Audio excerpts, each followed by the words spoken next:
আসসালামু আলাইকুম। কেমন আছেন আপনারা সবাই? আশা করি সবাই ভালো আছেন, সুস্থ আছেন।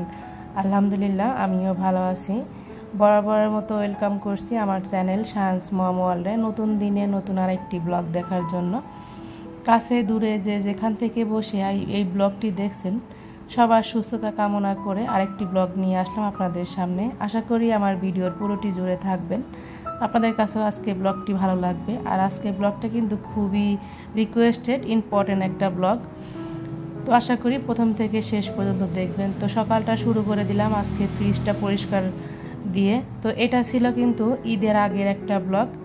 আসলেই অনেক কারণেই দিতে দেরি হয়ে যায় একটার পর একটা, তো আজকে আর কি আপনাদের সঙ্গে শেয়ার করে দিলাম।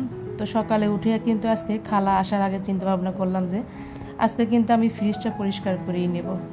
তো এক মাস কিন্তু রোজাতে অনেকটা ধকল গিয়েছে ফ্রিজের উপরে, মানে এত পরিমাণ খাবার রাখা হয়েছে ফ্রিজে কি আর বলবো।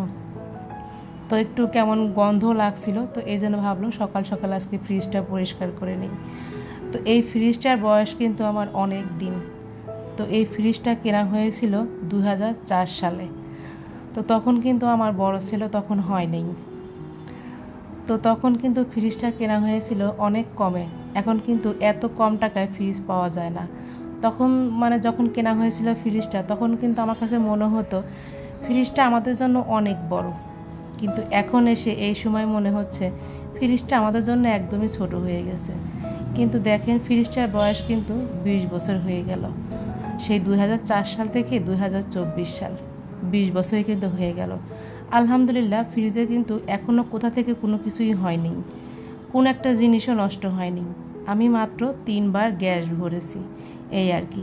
তাছাড়া কিন্তু ফ্রিজটা আমার চলছে আল্লাহর রহমতে। তো সামনে শুধু একটা দাগ পড়েছে, সেটা আমার বড় ছেলে আর কি ছোটোবেলায় দাগ দিয়েছিল, এটাই আর কি। তো এই তো অনেক কথা বললাম, আর কথা বলতে বলতে কিন্তু ডিপটা পরিষ্কার করে নিয়েছি, মানে নর্মালের উপরে যে ডিপটা থাকে সেটা। তারপরে আর কি যেখানে যা ছিল গুছিয়ে রেখে দিলাম। যেহেতু ঈদের আগের ব্লগ, তো ফ্রিজে কিন্তু অনেক খাবার রেখেছি। তো যাই হোক, অনেক খাবার খোলাও আছে, তো এই বিষয়গুলো ইগনোর করে যাবেন। তো যাই হোক, এখন চলে আসি আজকের ভিডিওর মোস্ট ইম্পর্টেন্ট পার্টে। তো আমার চ্যানেলে মোস্ট ইম্পর্টেন্ট একটা রিকোয়েস্ট ছিল আমি যেন আমার কিচেনের ডিটেলসটা বলি। তো ভাবলাম যে ডিটেলস যেহেতু একটা ভিডিও আমি তৈরি করছি, তো একবারে ক্লিনিংয়ের পার্টটা আপনাদের সঙ্গে শেয়ার করে দেই। তো ঈদের আগে আর কি আজকে কিচেনটা আর কি পরিষ্কার করে নিচ্ছি, সঙ্গে কিন্তু খালাও হেল্প করছে। আর একটা কথা আপনাদের সঙ্গে বলি, এই কিচেন ক্লিনিংয়ের পার্টটা কিন্তু আমি একদিনে করতে পারিনি। তো এটা করতে কিন্তু 2 থেকে 3 দিন আমার সময় লেগেছে, কারণ রোজা থেকে রোজার মধ্যে এত কাজ কিন্তু করা সম্ভব হয়ে ওঠেনি। উপর থেকে নিচ পর্যন্ত করতে করতে আমার 2 থেকে 3 দিন সময় লেগেছে। তো আর খালাকেও যেহেতু একদিনে এত চাপ দেওয়া যাবে না, এই জন্য আর কি আমি একদিনে শেয়ার করিনি, মানে কিচেন ক্লিনিংয়ের পার্টটা 3 দিন লেগেছে। আর এর জন্য কিন্তু এক্সট্রা আমাকে খালাদের কিন্তু আলাদা চার্জ আমাকে দিতেই হয় যখন আমি রান্নাঘর ক্লিনিংয়ের পার্টটা আর কি করি।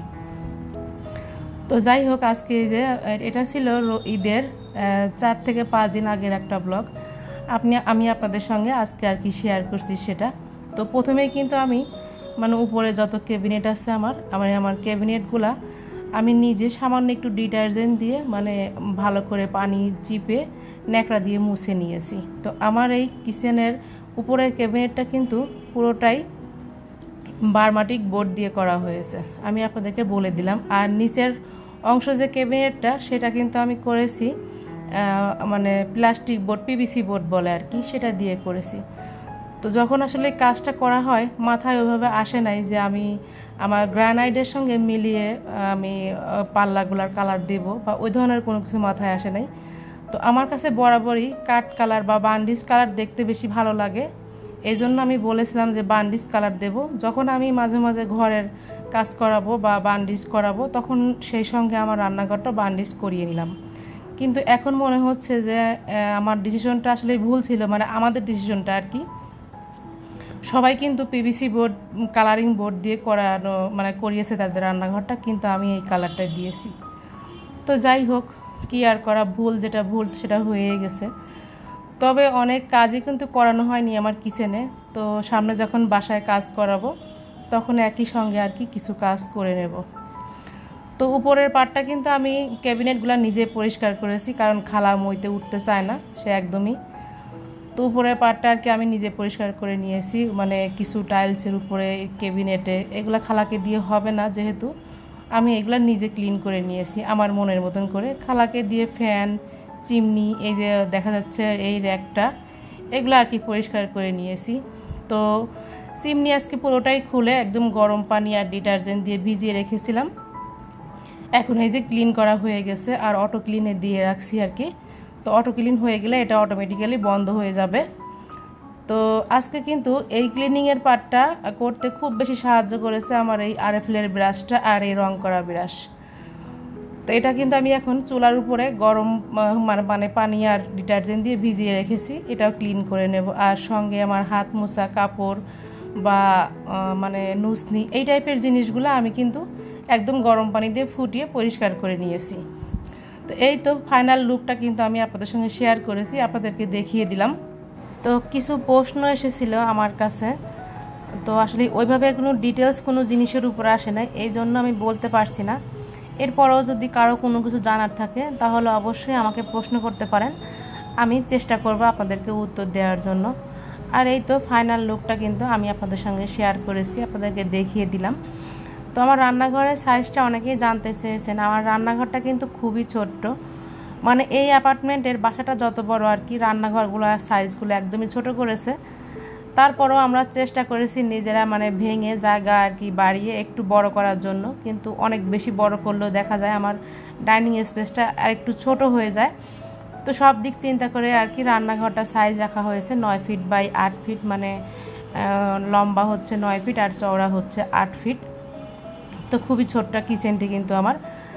তো যাই হোক, এখানে যে ড্রয়ারগুলো ছিল সেই ড্রয়ারগুলো বাহিরে কাজ চলার কারণে মানে পানিতে কেমন ফাঙ্গাস হয়ে গিয়েছিল। তো ড্রয়ারগুলো কিন্তু আমি একদম মানে ধুয়ে ফেলেছি আর কি, ধুয়ে 2 দিন বারান্দায় রেখে সব কিছু শুকিয়ে নিয়েছি। আর ড্রয়ারে যত জিনিস ছিল সেগুলো কিন্তু ধুয়ে 2 দিন ঝুড়িতে রেখে বারান্দায় রেখেছিলাম শুকানোর জন্য। তো এখন এই যে শুকিয়ে গেছে, আমি এই যে ড্রয়ারগুলো এখন গুছিয়ে আবার একটা জায়গায় রেখে দিয়েছি। তো আমার রান্নাঘরে যখন কাজ হয় আর কি, তো তখন কিন্তু খুব তাড়াহুড়ার মধ্যে দিয়ে আমাকে কাজ করি আর কি, উঠে যেতে হয়েছিল আমার।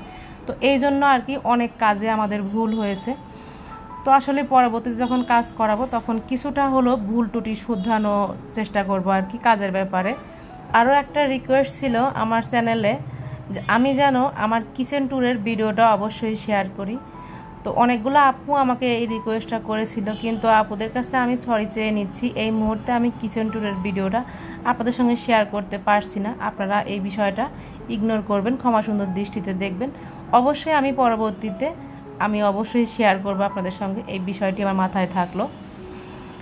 তো আসলে সবসময় দেখা যায় কি, স্বাদ থাকলেও সাধ্য আমাদের কুলিয়ে উঠতে পারি না আমরা।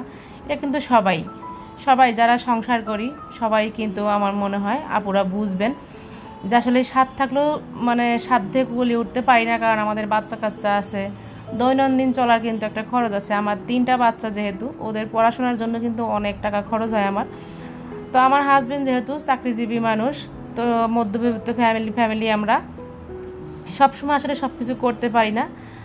তো আসলে এই সাধ্যের মধ্যে সুখটা কিন্তু খুঁজে নিতে হয় মনের থেকে আমাদেরকে, তো এভাবেই কিন্তু চলতে হয়। তো আলহামদুলিল্লাহ, আল্লাহ যতটুকু দেশে এটাতে আল্লাহর কাছে লাখো লাখো কোটি শুকরিয়া। আলহামদুলিল্লাহ। মানুষ কিন্তু এর থেকে অনেক খারাপ অবস্থায় আছে, কঠিন অবস্থায় আছে, আল্লাহ তো আমাকে এইটুকু দিয়েছে। তো সেটাই আর কি আপনাদের সঙ্গে শেয়ার করছি।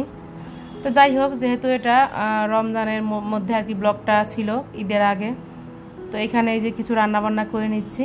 এক চুলায় কিন্তু মুরগি রান্না করে নিয়েছি আজকে ডিম দিয়ে, আর বাকি অর্ধেকটা মুরগি দিয়ে আমি হালিম রান্না করে নিয়েছিলাম। তো হালিমের বাকি মশলাটাও মানে হালিমটা নামানোর ঠিক 5 মিনিট আগে দিয়ে তারপরে নামিয়ে নিয়েছি। আর এক চুলা আমি ভাত বসিয়ে দিয়েছিলাম, আর অপর দিকে কিন্তু বেগুনি, একটু আলুর চপ মানে ডিমের চপ আর কি বলবো, ডিমের চপ, একটু ডালের বড়া, পেঁয়াজু, এগুলো আর কি ভেজে নিচ্ছিলাম। তো তো কথা বলতে বলতে কিন্তু একদম ভিডিওর শেষ পর্যায়ে চলে এসেছি। অনেক কথা বলে ফেলেছি আজকে আপনাদের সঙ্গে। আমার কথার মধ্যে কোনো ভুল ত্রুটি হলে অবশ্যই এই বিষয়টি ক্ষমা সুন্দর দৃষ্টিতে দেখবেন। আমরা তো আসলে সবাই মানুষ, কেউই কিন্তু ভুলের ঊর্ধ্বে না, কেউই কিন্তু ফেরেশতা না। ভুল কিন্তু সবারই হবে। তো এই বিষয়গুলো ইগনোর করে সব সময় সবাইকে সাপোর্ট করে যাব আমরা, এটাই আর কি। তো আজকের ভিডিওটা আমি এখান থেকেই শেষ করছি। নতুন আরেকটি ভিডিও নিয়ে চলে আসবে আপনাদের সামনে। সে পর্যন্ত আল্লাহ হাফেজ।